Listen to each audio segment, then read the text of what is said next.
And we're live with another episode of the Summer Sessions. And listen, guys, welcome back. Welcome in. Make sure to like, subscribe, comment, all of the above. Hand up.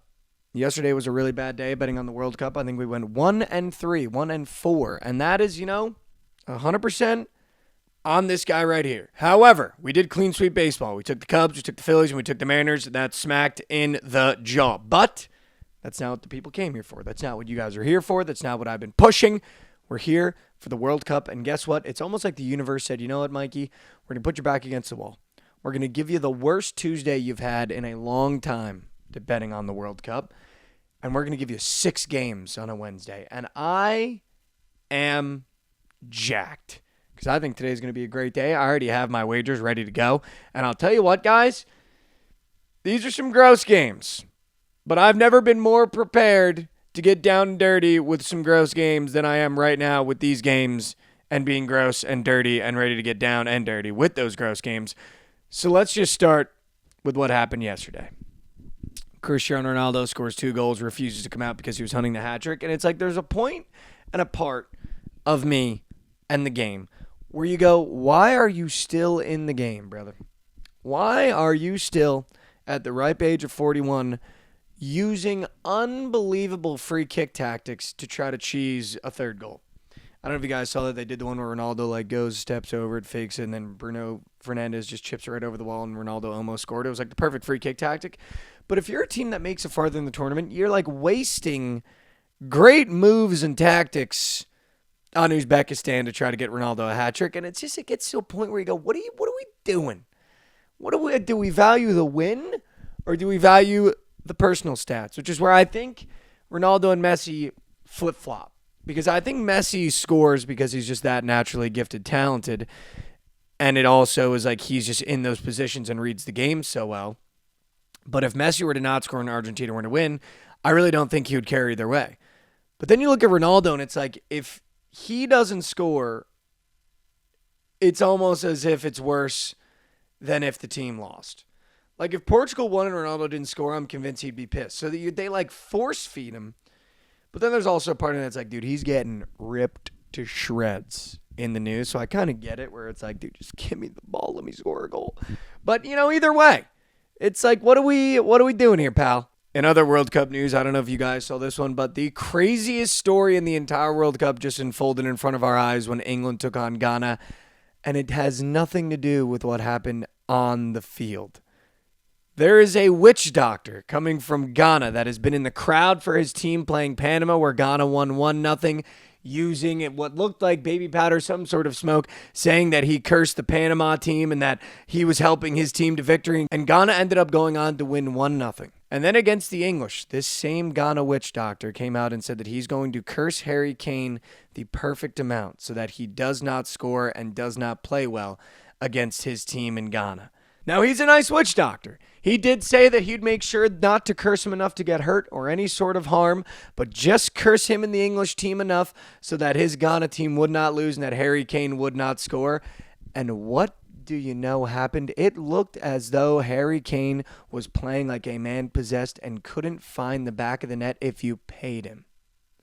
And meanwhile, we've got footage of the Ghana witch doctor in what seems like his home or basement, whatever it is, using all these things. He's got the powder in the stands. And England goes on to go scoreless and tie 0-0. And keep in mind, witchcraft has been made illegal in the AFCON tournament, which is the African Nation Soccer Tournament. They have made witchcraft illegal, which I assume was because of events like this, where a witch doctor says, hey, I'm going to make sure Harry Kane doesn't score and England doesn't play well. And Harry Kane doesn't score and England plays the worst they've played in the entire tournament. So that is just the most insane thing I've seen ever. And if you guys are worried about Harry Kane, don't worry. The doctor came out with a video and said that he will be uncursing Harry Kane so that he can score in his next game. And I feel like as a gambling community, we might as well bet on him to score 2, bet on him to score 3. It's probably going to be the greatest England performance we've ever seen after the Ghana witch doctor releases Harry Kane in England. But that is the craziest, nuttiest story I've ever heard, bar none, in my entire life. You've got a witch doctor in the stands, and it's working. Ghana might win the whole goddamn tournament if this guy gets in there. And can somebody give me the witch doctor's number? Because I've got some help that I need. And I would love it if he could, instead of cursing me, if he could just help me out, help me to never lose a bet again. But I guess you don't want to use those powers for self gain, although he was using them for self gain. See, now I'm in a pickle. What does he do normally as the witch doctor? Is it like, oh, my knee hurts and it's like he heals the ACL? Because if so, I've got a player, Neymar, that could really use your help for a healthy World Cup. I'm in a mental pickle now thinking about this witch doctor and what he does in his free time, or what he does in his employed time. Is he employed? How does that work? How did Croatia and Colombia only score 1 goal each against Panama and Congo? I'm just so confused how that works. How does that work too? Do they even play soccer? Is soccer even their day job? Is being a witch doctor a day job in Ghana? And what hours do you work? Because I feel like witch doctoring can only work at like 9 p.m. to 5 a.m. Like real odd hours do I see myself going to a witch doctor. And especially on the weekends, like a Saturday after the bars, roll into the witch doctor's tent. Or is it normal hours? Does he wear scrubs during the day? Is it like normal doctoring, and then, soccer starts and it's a show? Do we need witch doctors in North America? Because it seemed to have just worked. And I'm just asking questions. I'm just asking questions that people want to know. That's all I'm asking. I'm just asking questions. Ladies and gentlemen, the NBA draft happened last night, and we now officially have our new crop of game changers in the NBA. AJ DeMonson and Darren Peterson went 1 and 2 to no one's surprise. Cameron Boozer, Caleb Wilson, Keaton Wagler, Mikael Brown, Darius Acuff, Kingston Flemings, Morris Johnson, and Braden Burris all cracked the top 10 in this year's NBA draft.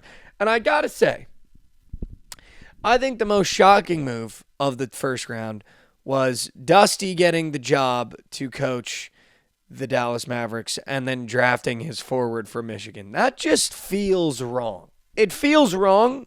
I think Morris Johnson's going to be really good. I don't know if his game translates to the NBA because he's a very touch-the-paint kind of guy, and the NBA is a very perimeter game unless you have Victor Wembanyama, in which case you touch the paint a lot. But that just seemed like a weird move.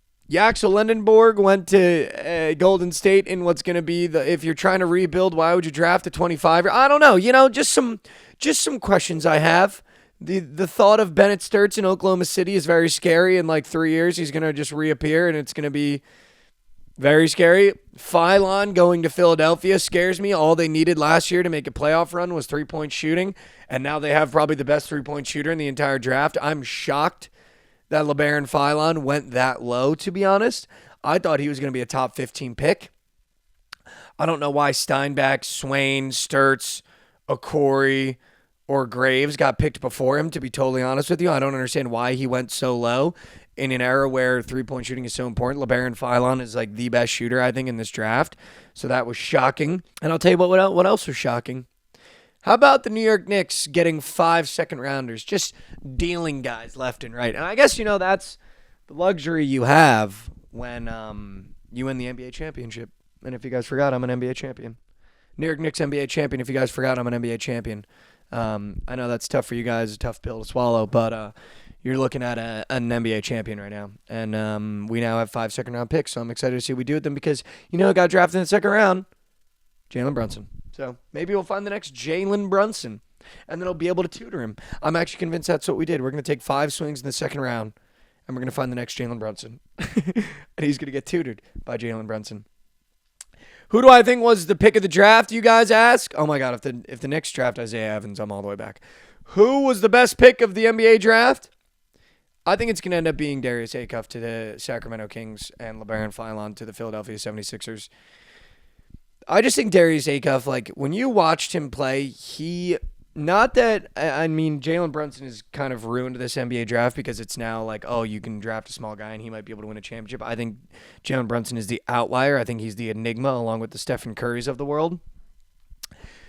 But I truly do think that Darius Acuff is going to be a guard that wins an NBA championship as the face of a team. He's such a pure scorer, and the way that he can get to his bucket, we saw it in the NCAA tournament. He was averaging almost 30 points per game.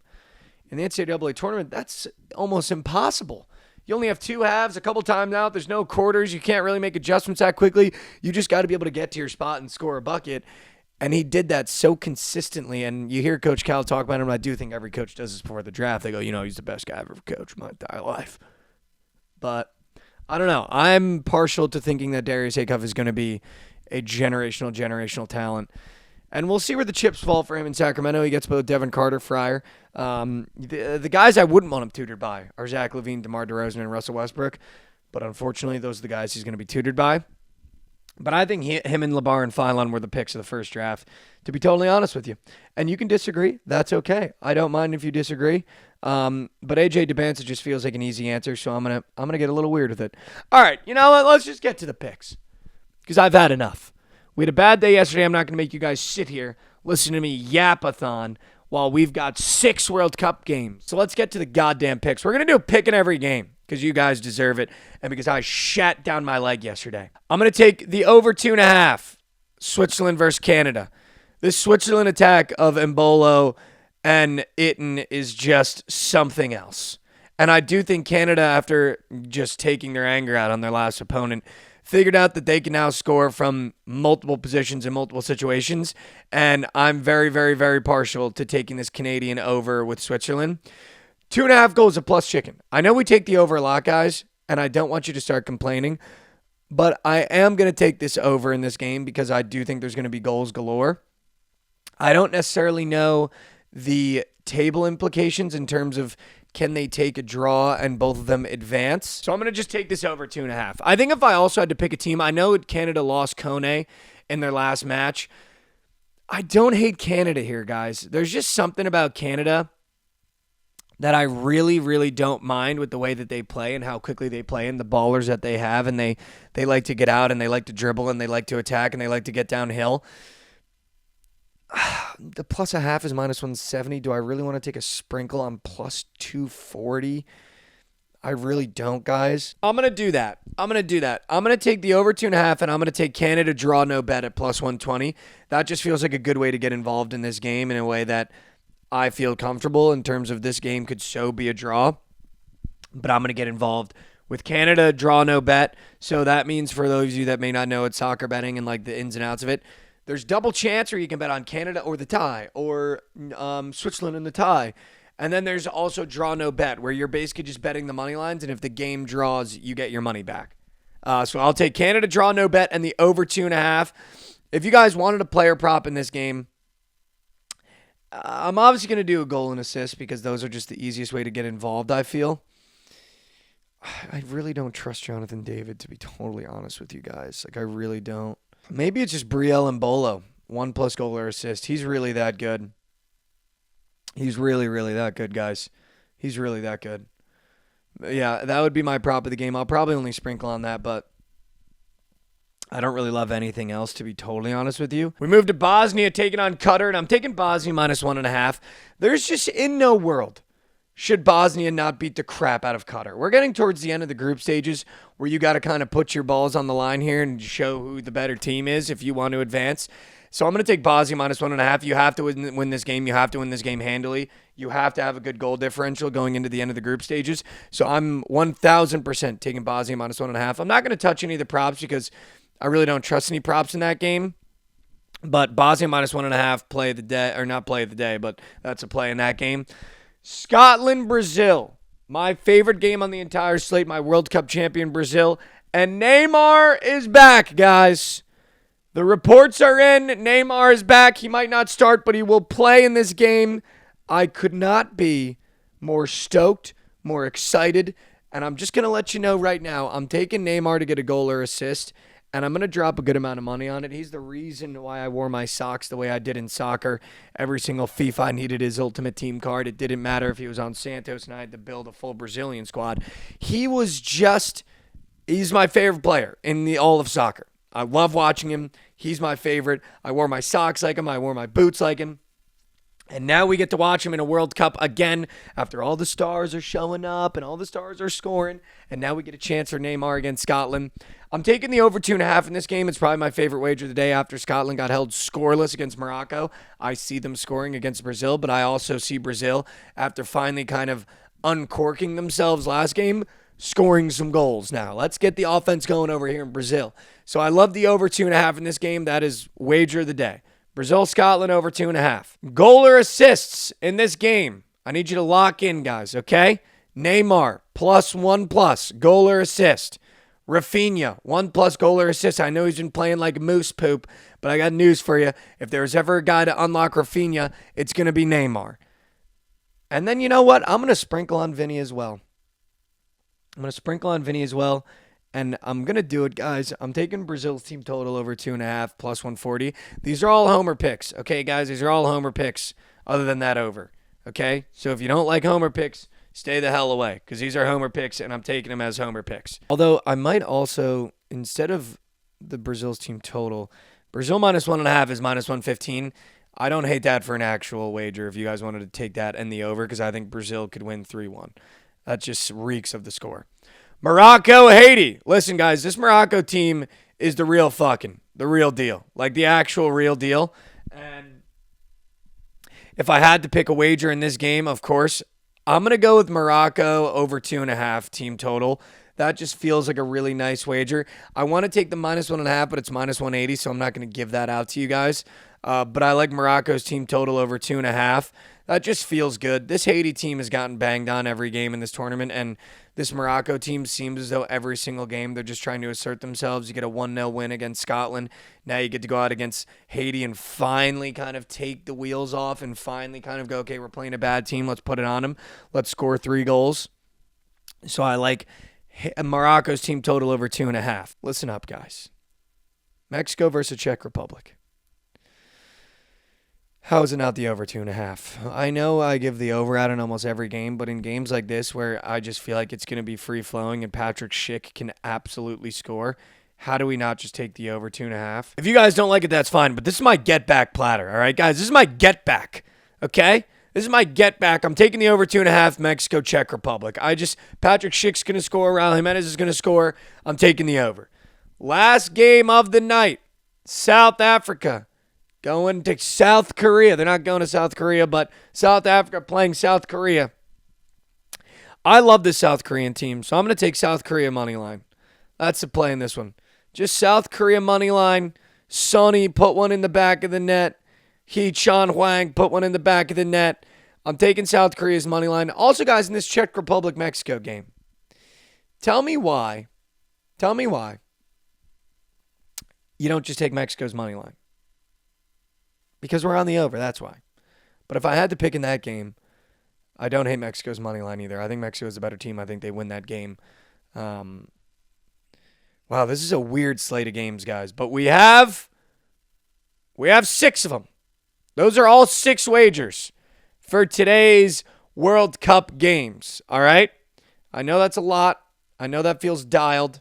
I know that feels good. Also, some MLB, just in case you guys want it, because we did go 3-0 yesterday. I know no one wants to talk about it, but we went 3-0 yesterday. Okay, guys, we went 3-0 yesterday. I really don't like any of the other games, so I'm going to go Phillies money line. That's it, guys. Phillies money line, that's it. And, of course, it's time for the system of all systems. Shut the fuck up. Take the Indiana Fever. Shut the fuck up. Take the Indiana Fever. All right, guys, it's at this point, you guys need to start realizing what we're doing here. It's not to be profitable. It's not to make money. It's just to stand on business. We shut the fuck up. We take the Fever, and we're taking Caitlin Clark 3+3s tonight, okay? Against the Phoenix Mercury, Diana Taurasi's old squad. Shut the fuck up. Take the Indiana Fever and Caitlin Clark 3+ points. Those are all the wagers that you need today, guys. Thank you so much for watching and following these. Make sure to like, comment, and subscribe. I love you guys so much. A little bit of Mikey Core. Just keep going.